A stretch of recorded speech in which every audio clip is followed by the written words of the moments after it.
What if everything you thought you knew about a perfect family was only the surface?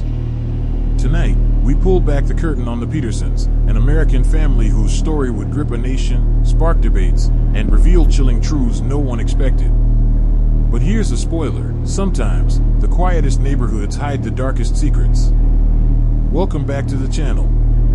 Before we dive in, if you're still thinking suburban life is just BBQs, soccer games, and Sunday church, hit subscribe and ring that bell, because this story is about to turn that picture-perfect image upside down. December 2002.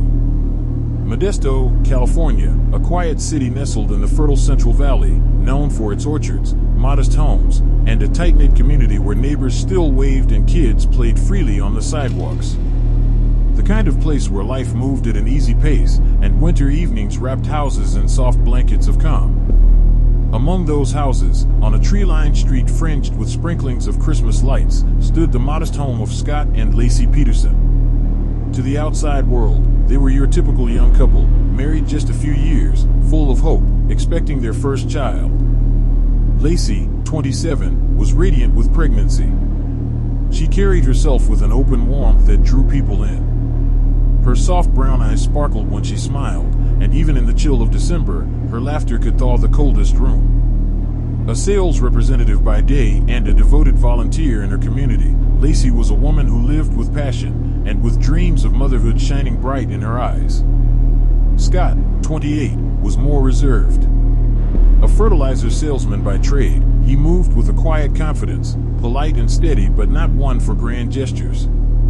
To neighbors, he was courteous but private, a man who kept his feelings close to the chest. Together, they painted the picture of suburban bliss. On paper, their life was a storybook waiting to be told, a soon-to-be family welcoming their baby boy in February. Nursery plants filled their home, soft pastel blankets and tiny clothes laid out carefully, each stitch sewn with hope. But beneath the surface, subtle cracks began to appear.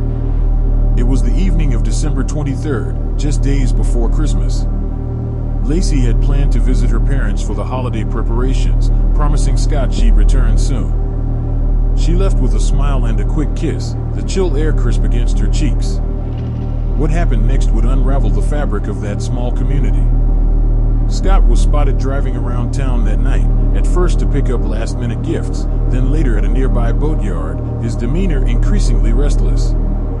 Some neighbors said they heard raised voices from the Peterson home, others noticed Scott's nervous pacing, a man wrestling unseen demons. The kind of details no one paid much attention to at the time, until those details became haunting fragments of a puzzle nobody wanted to solve. The following morning, Lacey was gone. Her absence sent ripples through Modesto. At first, people clung to hope. Perhaps she'd simply been delayed, lost track of time, or caught in unexpected traffic. But as hours slipped by without word, that hope turned to dread. Scott's public plea for her safe return was heartfelt, yet some found his calmness unsettling.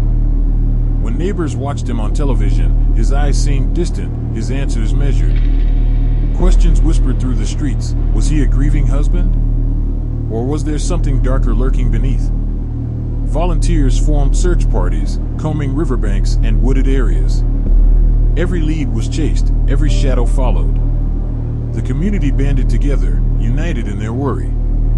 Yet with every day, the picture grew murkier. The police interviews revealed cracks in Scott's story. Minor inconsistencies, odd behaviors, evasions. Rumors began to swirl like winter fog. Was the man who publicly wept the same man hiding secrets behind closed doors? Some of his friends described him as distracted, agitated, a man fraying at the edges. At the heart of it all was a question that would haunt a nation for years. Was this a first-degree murder, a cold, calculated act? Or a tragic mistake born from desperation and fear? Behind the facade of twinkling Christmas lights and seasonal cheer, the Peterson story was no fairy tale. It was a harrowing journey into grief, suspicion, and the painful search for truth. Alright, if you think you're ready to peel back the layers of this story, go ahead and hit that like button. And hey, share this video with that one friend who still thinks their neighborhood is crime-free. Trust me, they'll thank you later. In the next chapter, we'll step into the shoes of the investigators, the first responders tasked with piecing together a puzzle that would shock the world. What hidden clues lurk beneath the surface? And how did a missing pregnant woman become the center of one of America's most controversial murder cases? Stay tuned. You don't want to miss what happens next.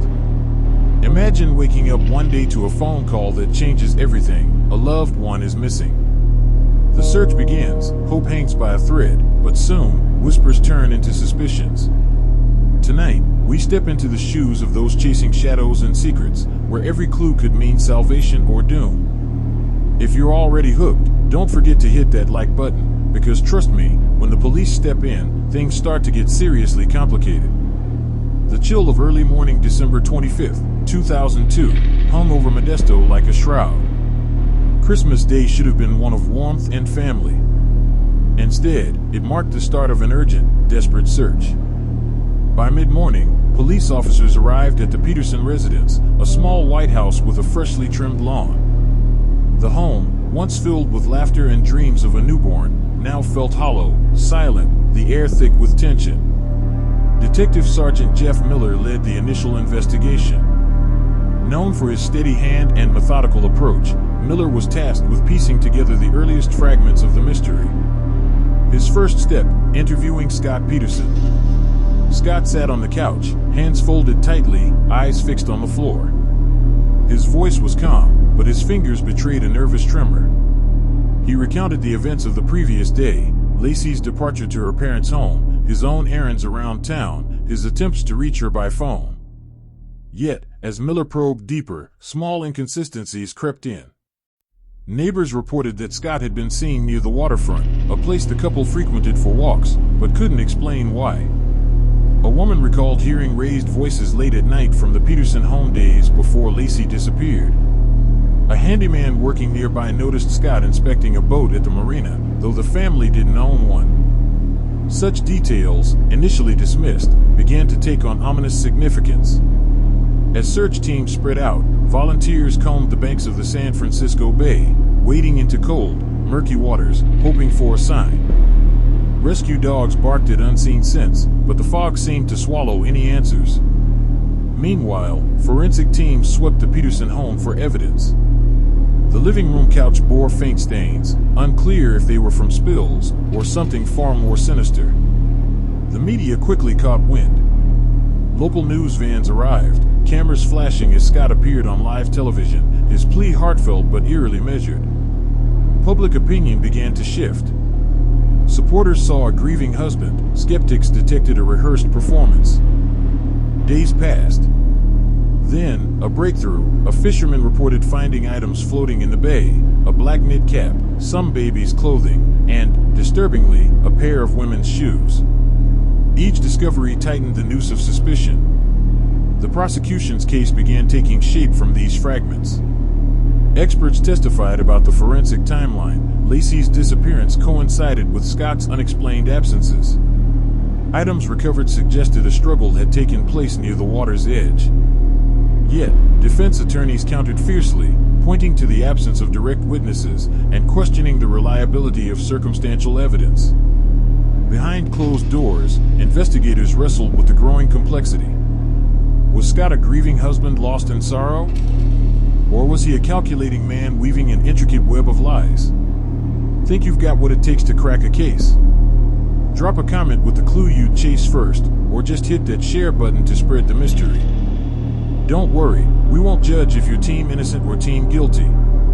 But the community wasn't waiting for courtrooms to weigh in. Rumors swirled. Some friends of the Petersons said Scott had become distant, even cold in recent weeks. Others defended him, calling the whispers pure speculation. At the local grocery store, a clerk recalled Scott buying cleaning supplies the day after Lacey's disappearance, a seemingly innocent purchase, but one that would later fuel speculation. In the weeks that followed, investigators turned to technology. Phone records, bank statements, and surveillance footage painted a picture both baffling and incriminating. Scott's phone log showed calls to unknown numbers. Bank statements revealed purchases that didn't fit the profile of a distraught fiancé. Despite the mounting evidence, pockets of doubt remained. Some questioned the police's methods, fearing confirmation bias. Others speculated about a tragic accident, a fall into the bay, a fatal misstep. Yet, every unanswered question deepened the mystery. Was the truth buried in the cold mud beneath the water? Or hidden in the silent spaces of Scott's carefully crafted story? Alright, if you're on the edge of your seat, smash that subscribe button. Next up, when the dark secrets start surfacing and the community's hope begins to crumble. Trust me, you don't want to miss what comes next. The investigation had only just begun, but the shadows were already closing in. Sometimes, the darkest truths lie buried beneath cold, silent waters, whispering secrets only the brave dare to uncover. Tonight, we journey into the chilling discovery that transformed hope into horror and suspicion into a national nightmare.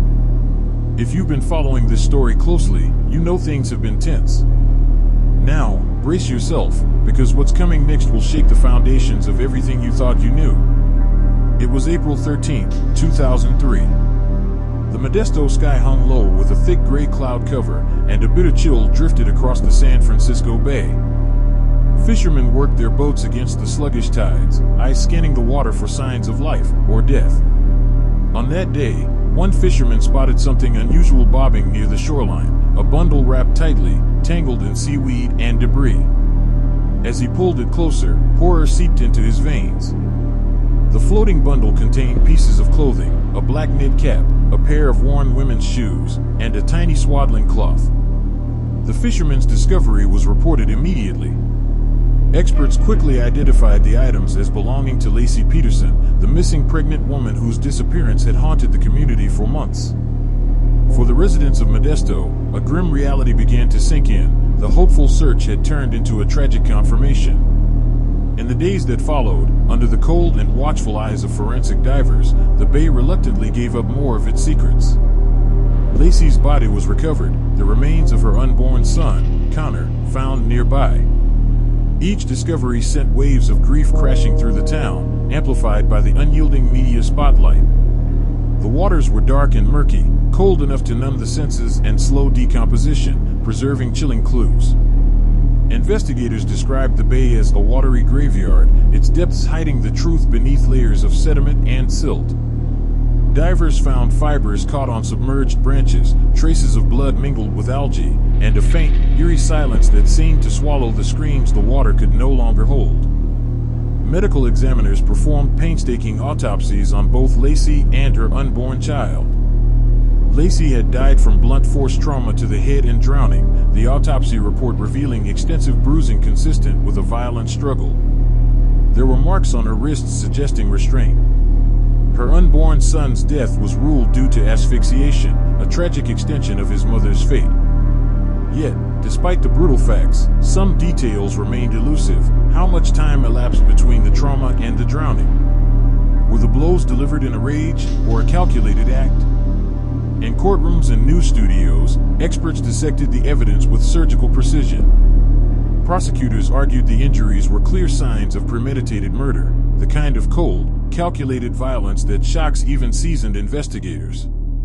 Defense attorneys pushed back, highlighting the absence of witnesses and suggesting the possibility of an accidental drowning, a tragic mistake that spiraled out of control. Modesto's residents found themselves divided. Vigils were held to honor Lacey and her unborn child, yet whispers of doubt filled the air.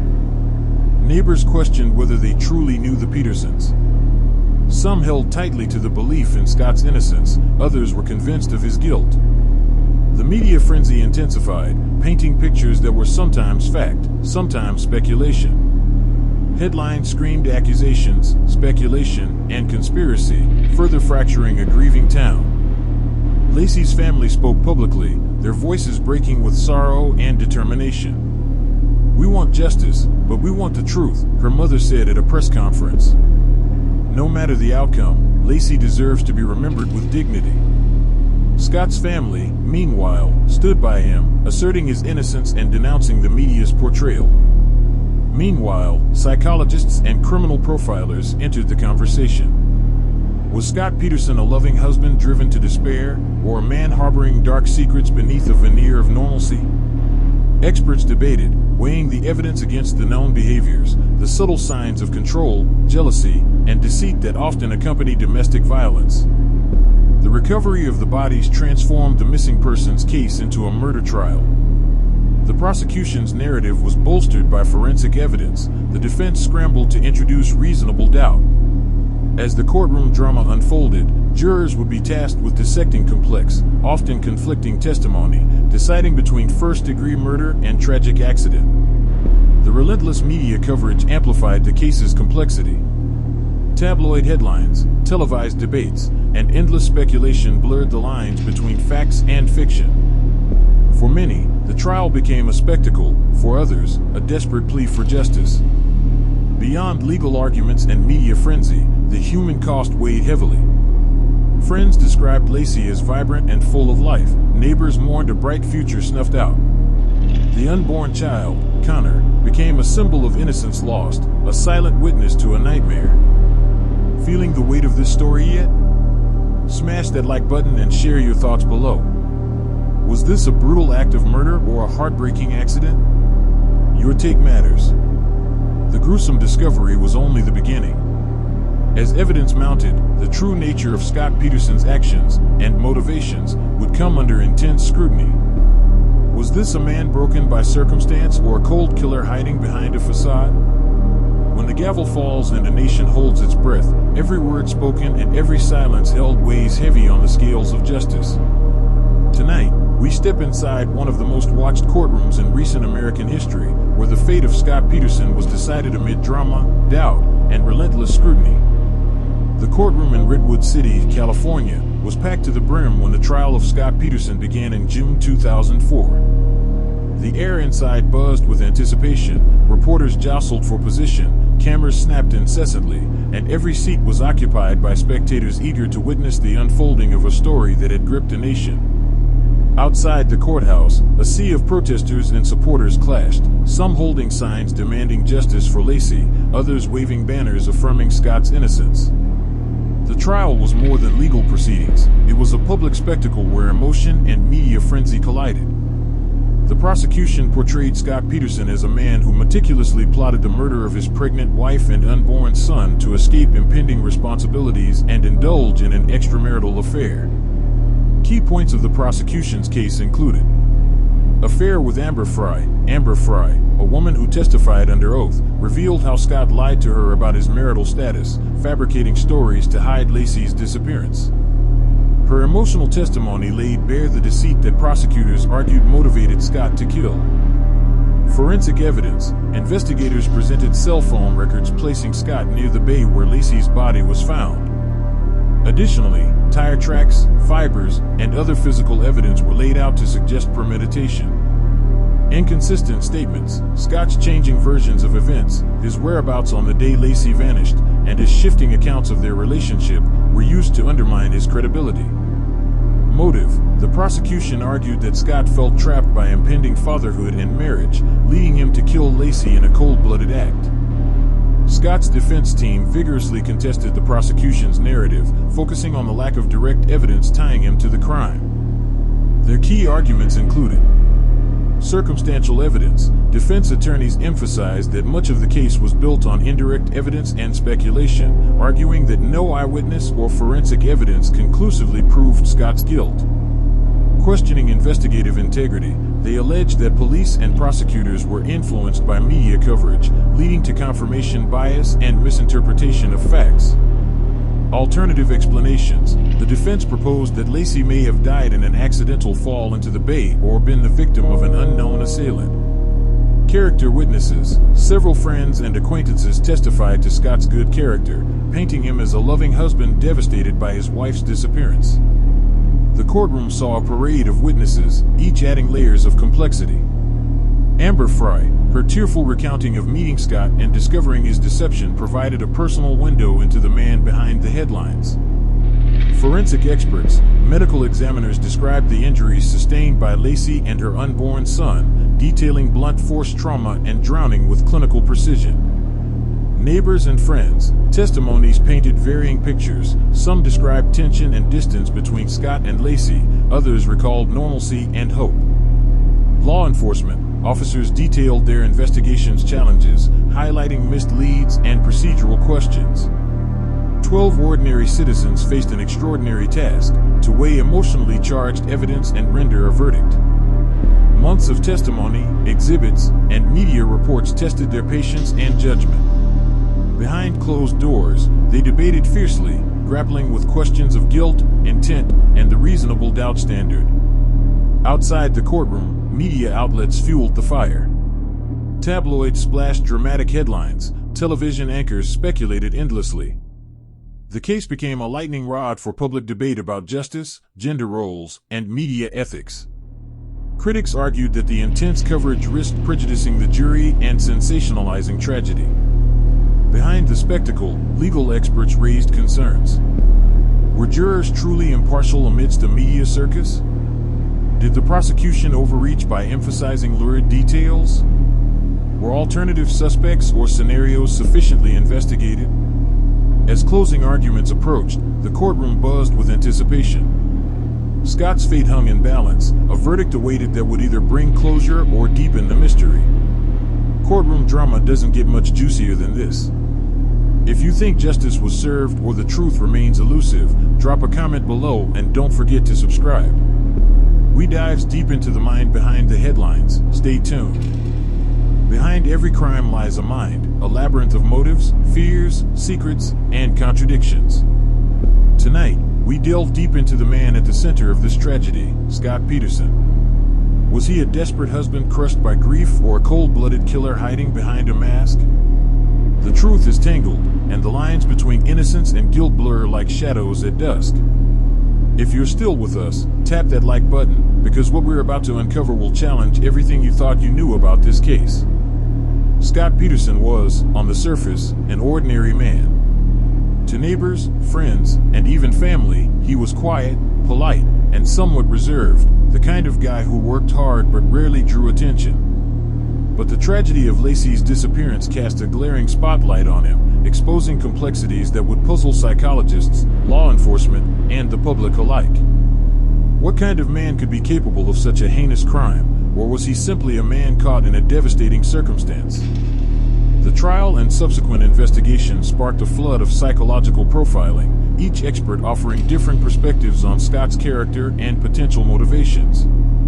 Narcissism and deceptiveness. Some psychologists argued that Scott exhibited traits consistent with narcissistic personality disorder, a need for control, superficial charm, and a tendency to manipulate those around him. His ability to lie convincingly to Amber Fry about his wife's disappearance was cited as evidence. The mask of normalcy. Others pointed out his calculated public persona, a man skilled at hiding true feelings behind a composed exterior, which made the crime all the more chilling if true. Stress and trauma response. Alternatively, some experts cautioned against overinterpretation. Grief and stress can produce unusual behaviors. A man shocked and struggling to cope with his wife's disappearance might appear cold or detached without being guilty. Before Lacey vanished, reports suggest tensions in the marriage. Neighbors noted increasing distance between the couple, and rumors swirled about Scott's infidelity. His purchase of a boat and visits to the marina, despite the couple not owning a boat, raised eyebrows. After the disappearance, Scott's composure drew mixed reactions. Some saw a grieving husband holding himself together, others perceived a chilling calmness incompatible with genuine sorrow. Amber Fray's testimony was a turning point. She described how Scott courted her while claiming his wife was away, fabricating stories of separation and tragedy. Her emotional recounting painted a man adept at deceit, a skill that prosecutors used to imply guilt. Yet, some questioned whether this deception alone proved murder, or revealed a flawed man overwhelmed by personal failures.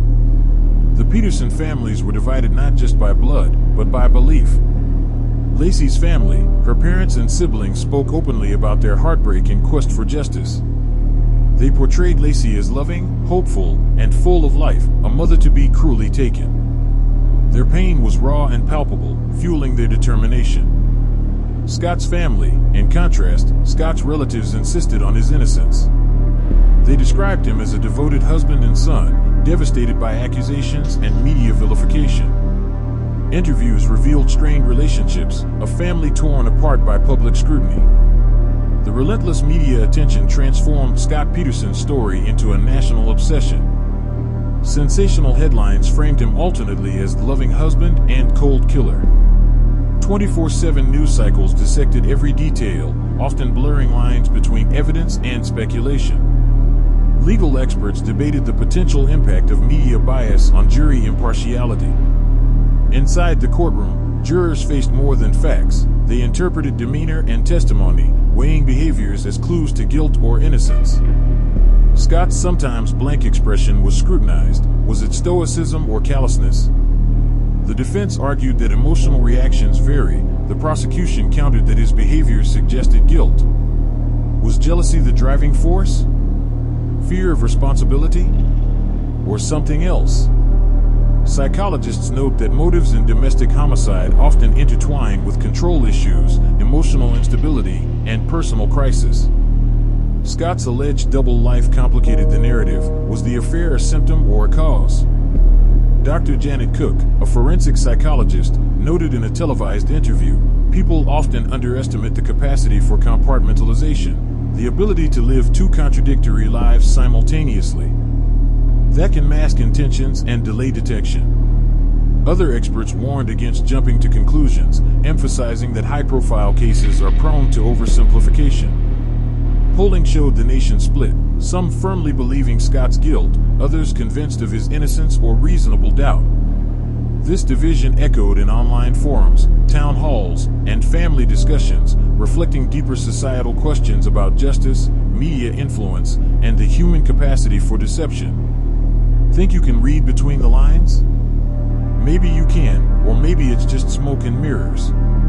Share this video with your keenest detective friend and tell us what you really think. Whatever the truth, the psychological scars endured. Lacey's family continued their fight for remembrance and reform. Scott's conviction sparked debates about the nature of justice. The case remains a cautionary tale about appearances, media power, and the complexity of human nature. As the jury retired to deliberate, the courtroom was heavy with tension.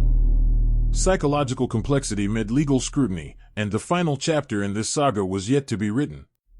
If you've been riveted by this journey, smash that subscribe button, where the nation waits on a verdict that will echo for years to come. After months of intense testimony and arguments, the 12 jurors retreated to a secluded room, tasked with deciding Scott Peterson's fate. The weight was enormous. Each juror carried the responsibility of a life hanging in the balance, challenged to weigh the mountain of evidence against the cloud of reasonable doubt. Deliberation stretched over days, as jurors debated, re-examined evidence, and wrestled with conflicting emotions. Some saw Scott's actions as proof of guilt, others held on to hope for innocence. The jury's tension was palpable, a microcosm of the nation's divided views. On November 12, 2004, the courtroom held its breath. Scott Peterson was found guilty of first-degree murder for Lacey Peterson's death and second-degree murder for their unborn son. The verdict sparked an immediate surge of reactions. Lacey's family expressed a measure of relief and justice served. Scott's supporters cried foul, claiming a miscarriage of justice. Scott was sentenced to death by lethal injection, a decision that further polarized public opinion. The defense filed appeals, arguing prosecutorial misconduct and questioning evidence credibility. The legal battle extended, leaving the case open-ended for years. Polling revealed deep divisions. Many saw the verdict as just closure. Others viewed it as rushed and influenced by media spectacle. Social media and forums exploded with heated debates, mirroring wider cultural conversations about justice and media influence. Both families grappled with the verdict's aftermath. Lacey's family became advocates for victims' rights. Scott's family maintained calls for retrial and clemency, highlighting ongoing legal reviews. The Peterson case underscored how complex truth can be in the face of emotion, media, and legal constraints. It remains a touchstone for discussions about the American justice system's fallibility. Justice isn't always clear-cut. If this story has you thinking, hit that like button and subscribe for more deep dives. Up next, the lasting impact and unanswered questions that linger long after the verdict. Some stories end with a verdict, but few end with all questions answered. Tonight, we reflect on a saga that shook a community, a nation, and continues to echo through time, a tale of justice, grief, and the fragile search for truth. If you've journeyed this far, go ahead and hit that like button, because what we're about to explore goes beyond courtroom drama to the human cost beneath it all. Scott Peterson's conviction brought a legal end to the trial, but for many, the story was far from over. He remains on death row, the appeals process dragging on, keeping the case alive in courts and public discourse. For Laci's family, the pain endures. They have dedicated themselves to preserving her memory, campaigning for domestic violence awareness and victims' rights. Modesto struggled to heal. The quiet streets still carry whispers of that tragic winter. Some residents view the case as a cautionary tale, a reminder of the darkness that can lurk beneath ordinary lives. Others remain haunted by doubts: was justice truly served, or was a tragic mistake forever etched in history? The Peterson case remains a reference point in true crime discussions, a symbol of media influence, courtroom spectacle, and the complexities of domestic homicide. It has inspired books, documentaries, and ongoing debates about how society confronts crime and punishment. Many questions remain. Could new evidence someday emerge to shift perceptions? How much did media shape the trial's outcome? What lessons does this case hold for victims, families, and justice systems? At its heart, this story is about more than guilt or innocence. It's about loss, the limits of human understanding, and the search for closure in the face of tragedy. If this story moved you, please like and share. Dive into our playlist for more stories that challenge what you think you know. Join the conversation. Your voice matters.